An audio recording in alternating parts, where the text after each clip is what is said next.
What's up, guys? Welcome back to my channel, Anime Fiction. I'm back with another episode of What If Madara Was Sealed Inside Naruto Part 4. And if you did enjoy this video, like this video for the next part. And if you're new to my channel and like my content, like, share, and subscribe, and hit the notification bell for more crossover fictions. Now let's begin this new video. Chapter 9 Naruto and Itachi were now standing in front of Riser's room.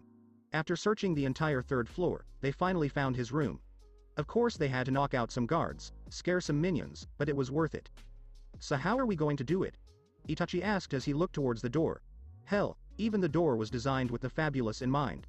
This Riser sure liked to brag about being filthy rich. Good, now we could go inside and start kicking ass. Naruto began.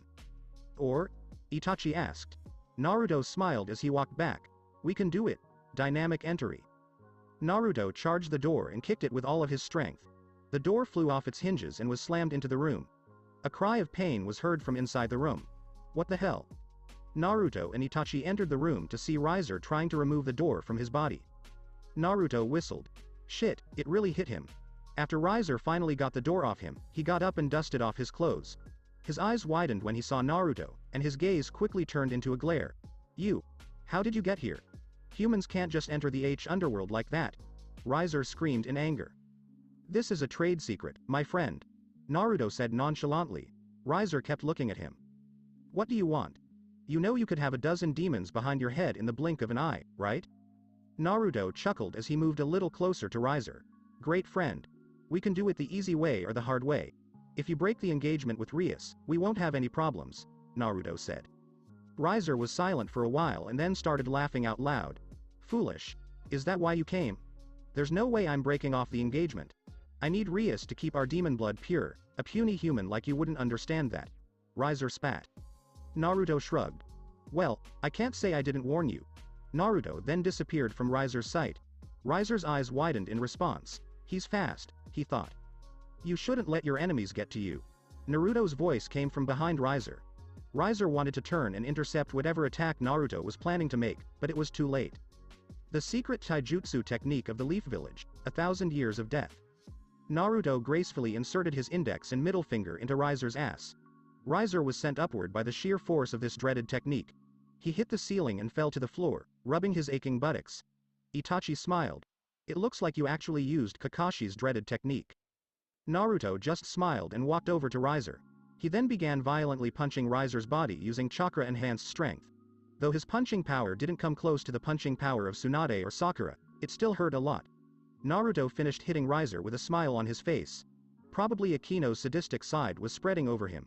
His smile soon turned to a frown as he saw Riser's wounds begin to heal rapidly. Riser, who was still lying on the ground, started laughing again. It's useless. Your little attacks won't hurt me. Riser laughed. His laughter stopped abruptly as Naruto shrugged and walked away from him. Go to your game, Itachi. Itachi nodded and walked over to Riser. I'm sorry we had to meet like this, Riser-san. But you've been such a nuisance to my little brother. Itachi then put his foot on Riser's chest. And you have to deal with the discomfort. Riser grinned and spat at Itachi. You are nothing different. Even if you're twice as strong as your pathetic brother, you can't beat me. I'm immortal, Riser shouted. Itachi remained silent and closed his eyes. After a few seconds, he opened them to reveal his Mangekyo Sharingan. Amaterasu. In an instant, Riser's left arm was covered in black flames. Riser screamed in pain and began to writhe wildly, but was barely able to move thanks to Itachi's foot on his chest. Pretty ironic, isn't it? I heard the Phoenix clan had extremely powerful pyrokinetic abilities, and here you are, blasted by fire. You can try to heal your arm all you want, but these flames will still burn. Itachi then grabbed his foot off Riser's chest, causing him to quickly crawl towards the wall. He leaned against it and looked at Itachi with fear evident in his eyes. Stay away from me. Don't come near, but I won't have to get any closer, Riser-san. Tsukuyomi. As Itachi uttered the name of the genjutsu, Riser's eyes widened. Riser was silent for a while until he started clutching his head with his non-flaming hand, screaming in terror. It's terrible. Make it stop, make it stop. Yes. Please make it stop. Itachi then dispelled the genjutsu. Riser curled up in a fetal position on the ground and began to moan. Naruto sighed in satisfaction. Guess our job here is done. Let's get out of here. Naruto and Itachi ran out of the room, leaving only a miserable Riser. The two quickly left the property, this time avoiding anyone they encountered. Once the two were off the estate, they took a short break. Damn it, Itachi. What did you show the bird in the genjutsu to make you beg him to stop like that? Naruto asked. I forced him to watch Boku no Pico for 72 hours, Itachi replied. Cruel bastard. Did you really need to torture him like that? Itachi had always been a pacifist, that's why he chose genjutsu as his specialty. But that was going a long way for a man who didn't really like fighting. We had to get the message across. Besides, you're the one who put your fingers up his ass. Naruto just laughed and then activated his Kamui, sucking Itachi and himself into the vortex, leaving the underworld. It had been a day since Naruto and Itachi's little escape to the underworld. There would have been one day left for the qualifying match if Naruto and Itachi hadn't hit Riser. Of course, Rias and her peerage didn't know this yet. Naruto and Itachi were hanging out in Naruto's room in the Gremory Mountain House. For some reason, there was a lot of commotion outside the bedroom, but the two chose to ignore it. They couldn't ignore him much longer when Rias decided to burst through the door and lunged at Naruto. Rias, did something happen? Naruto asked, pretending to know nothing. I am free, Naruto-kun. I'm free, Rias said, hugging Naruto tighter, tears of joy streaming down her cheeks. I have no idea what you're talking about, Naruto said, trying to suppress the urge to smile. Rias pulled away from the embrace so she could look Naruto in the face. I have just received the news from my brother that my engagement with Rias has been terminated. Naruto smiled brightly. Brilliant, my brother also told us that he will come to see us, for some reason he wanted to talk in depth about this whole situation. This made Naruto squint slightly. Sears X discovered that he and Itachi had entered the underworld. However, this would be an opportunity to finally contact a Satan. Naruto forced a smile on his face. I really want to meet your brother. There was a strange sound coming from the living room. Naruto, Rias and Itachi made their way to the living room to see a red-haired man surrounded by Rias nobility. The man was talking to Issei about his sacred gear. The man turned his head towards Rias and his face instantly lit up. Ria-tan, he exclaimed as he walked towards Rias and took her in a hug. Did you miss your older brother? Oni-sama. You're embarrassing me, Rias murmured as he freed himself from his brother's grip. Sears X just laughed in return. Oh, but you're so cute when you're embarrassed. Sears X cooed. Then he turned his attention to Naruto. Sears X smiled at him and approached him. Then you must be Uzumaki Naruto. I've heard many things about you from my beloved Ria-tan, and since she is quite affectionate towards you. Sears X then leaned even closer to Naruto, too close for Naruto's liking, and extended a hand. On his shoulder, you can call me Ni-san from now on.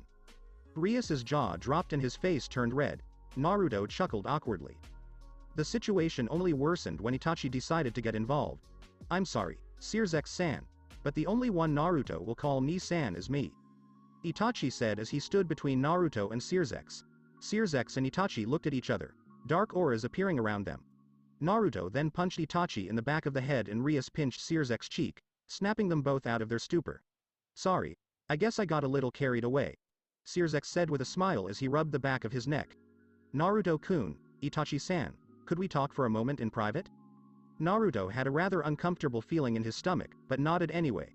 The three left the room and were now standing in the corridor. Naruto gulped when he saw Sears X's rather serious look. However, that look soon turned into a smile.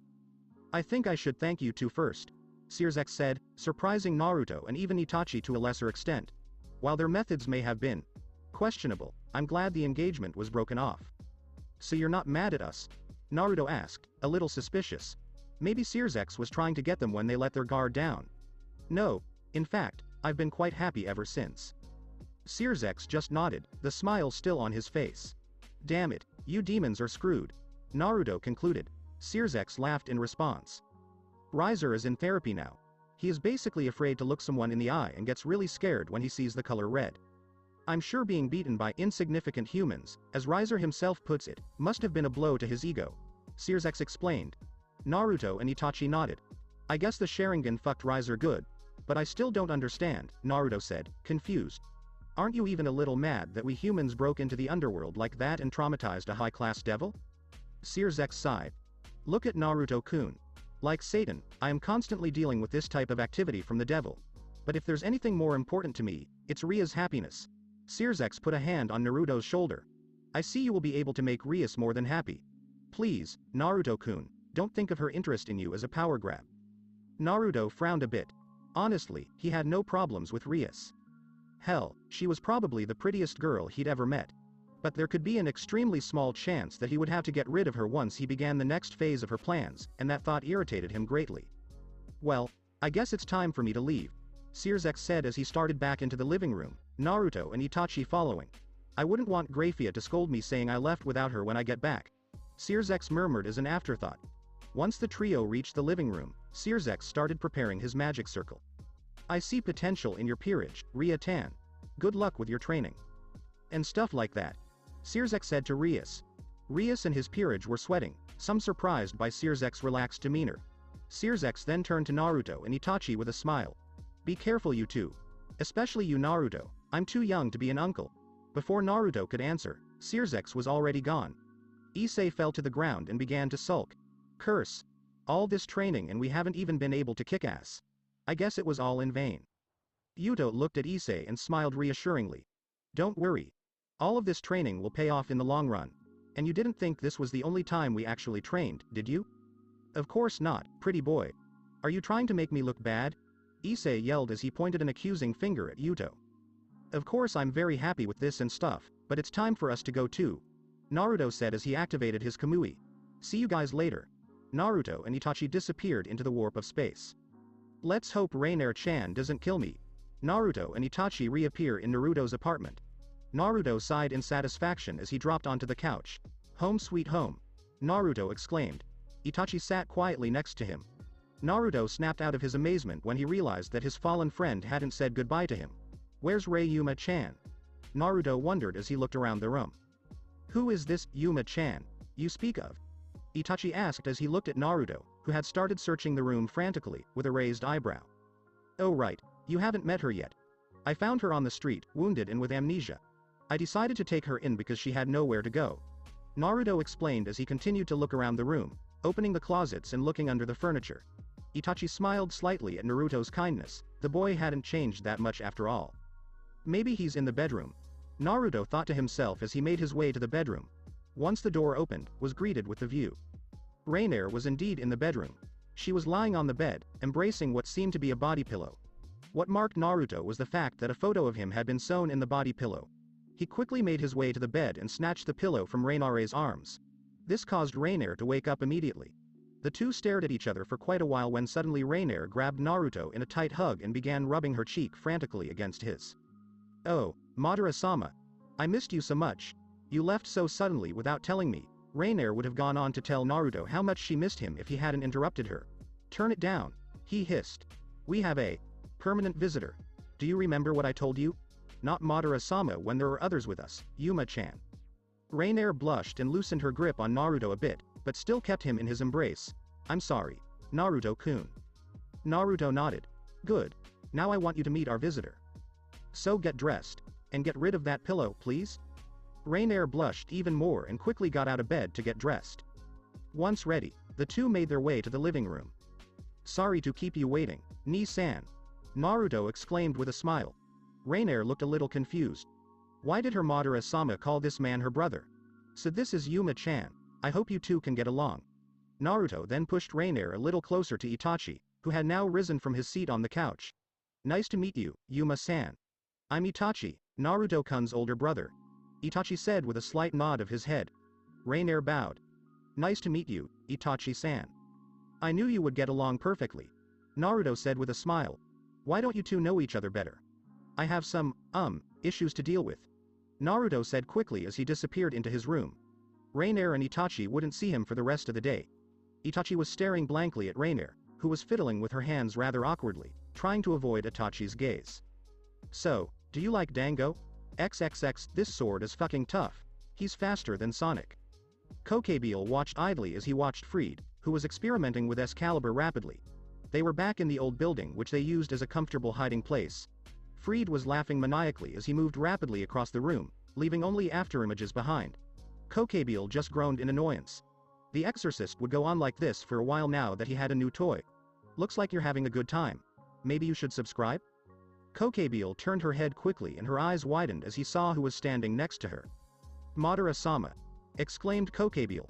Hearing that Madara had arrived, Freed immediately stopped playing with his sword and saluted enthusiastically. Hey boss!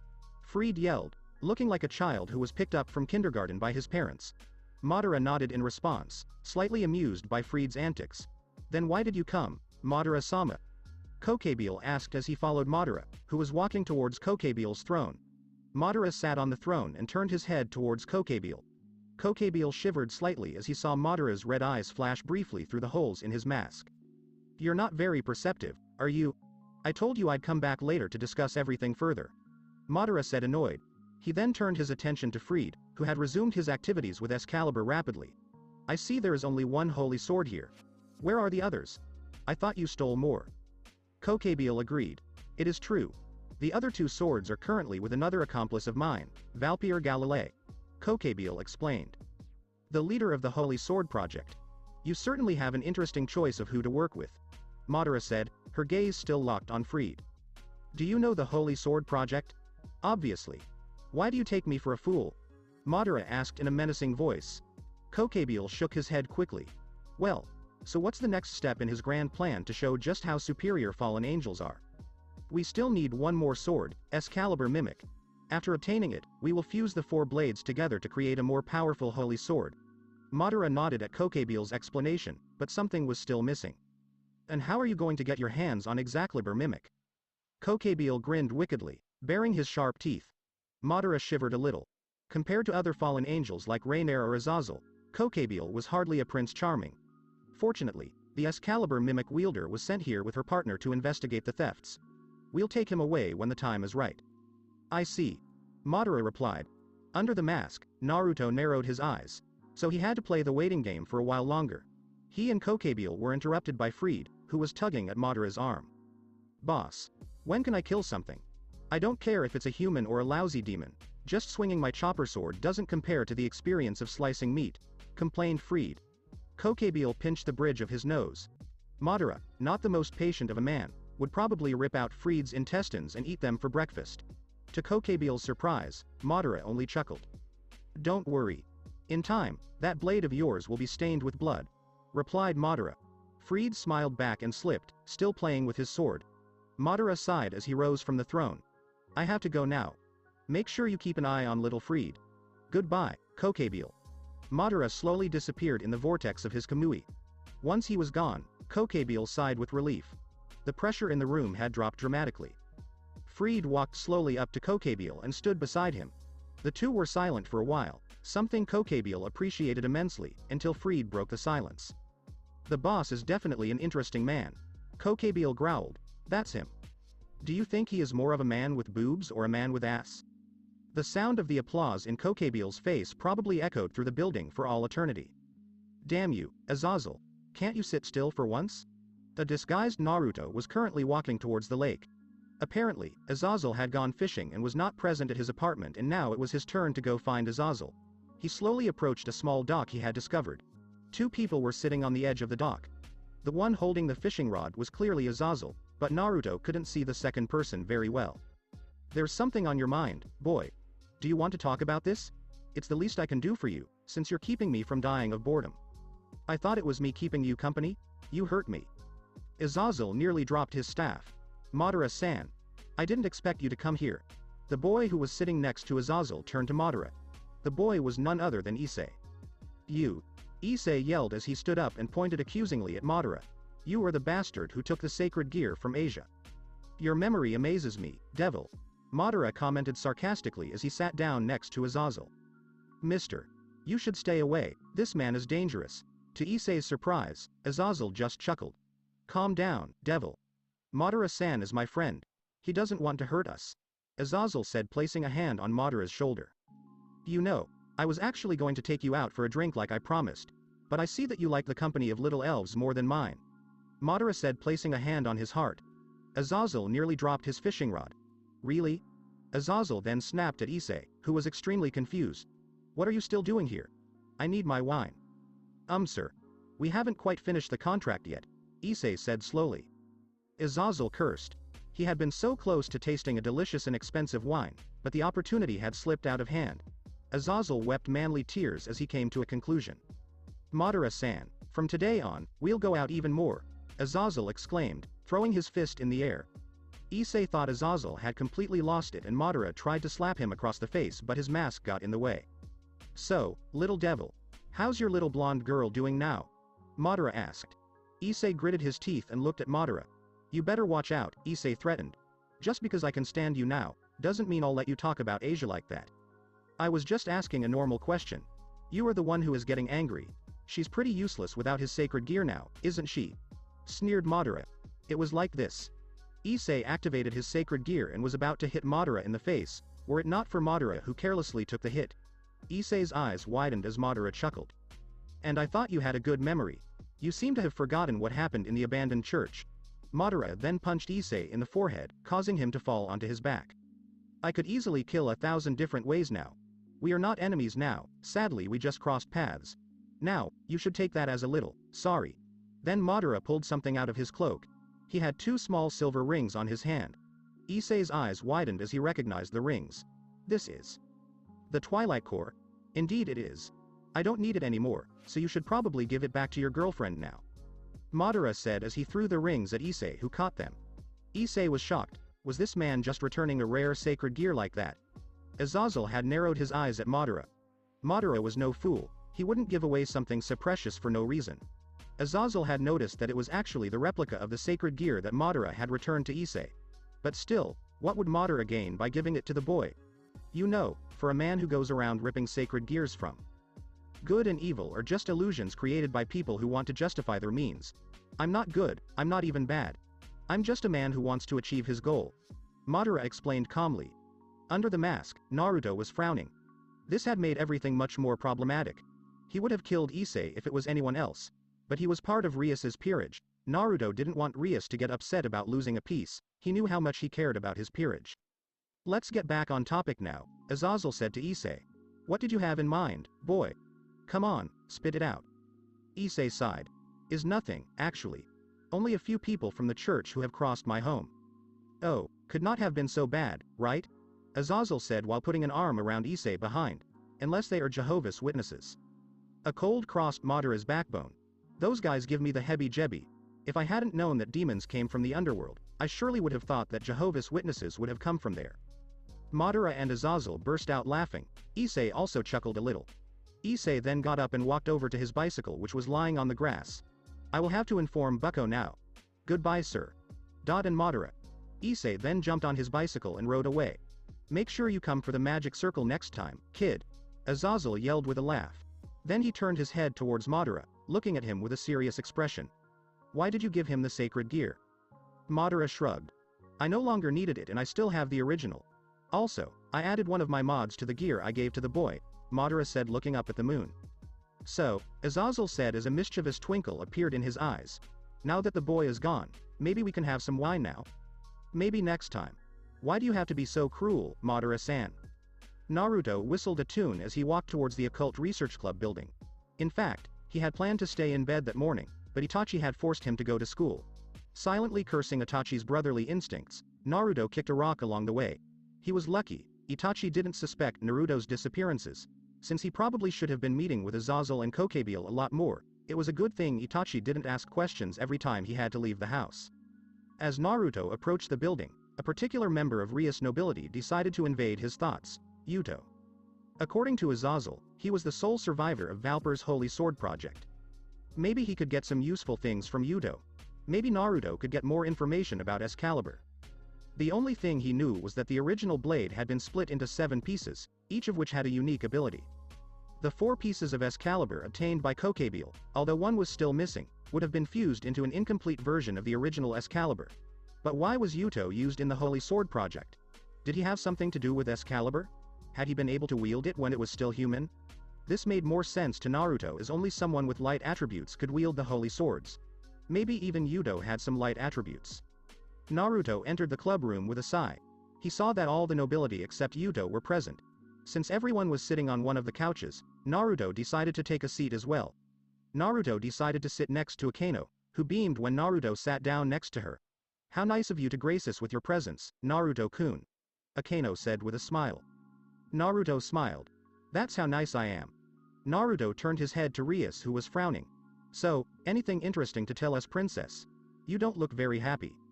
Some people from the church are coming to talk to us today. Rias said, her expression serious. Naruto's eyebrows raised.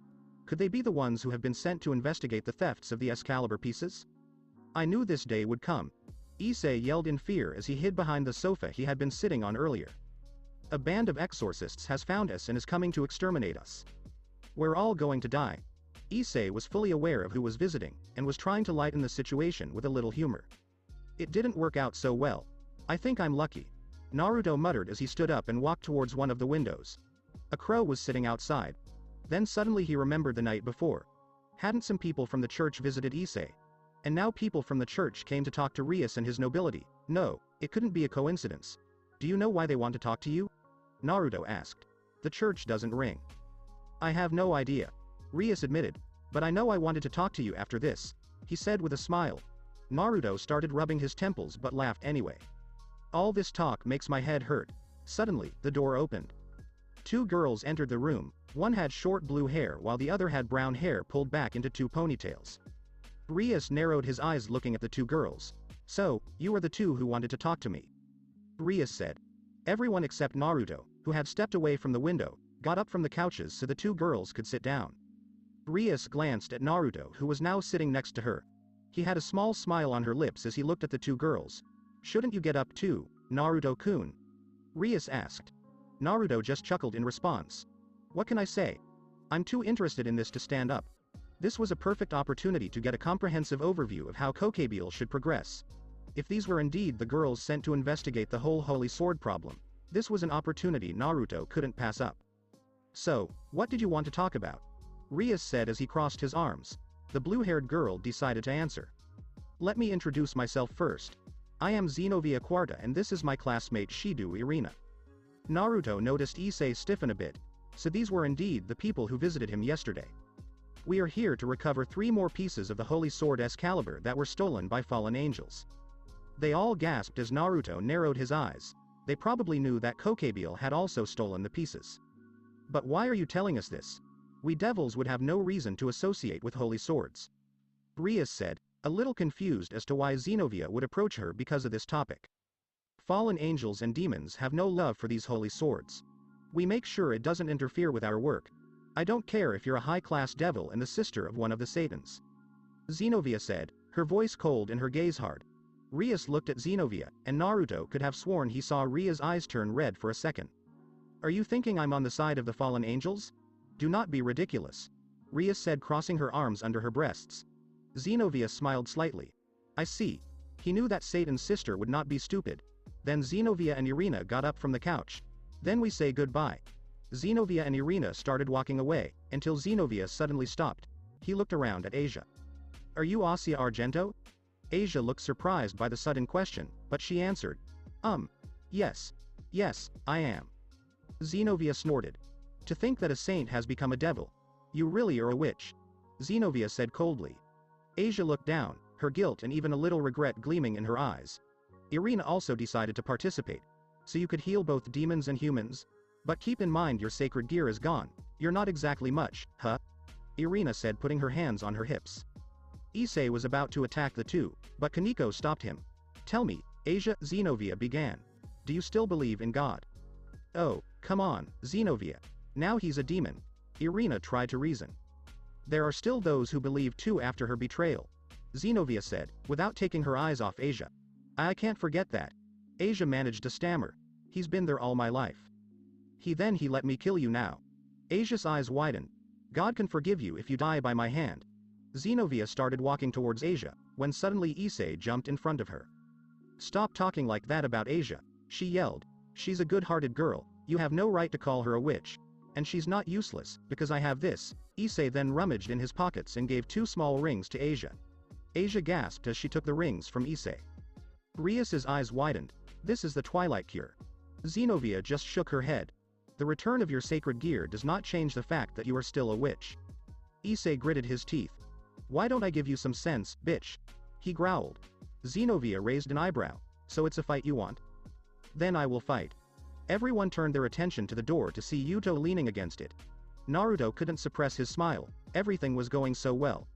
Naruto sighed as he watched Issei being healed by Asia. Yuto and Issei had lost the fight against Irina and Xenovia fairly. It turned out that Irina was the one wielding Excalibur mimic, the other piece kokabiel needed. But what surprised Naruto the most was the does. Naruto smiled and activated his Sharingan. I definitely will, Maddie-chan. Raindrops fell rapidly as Yuto moved through the deserted streets. He knew he could be seen as a bum.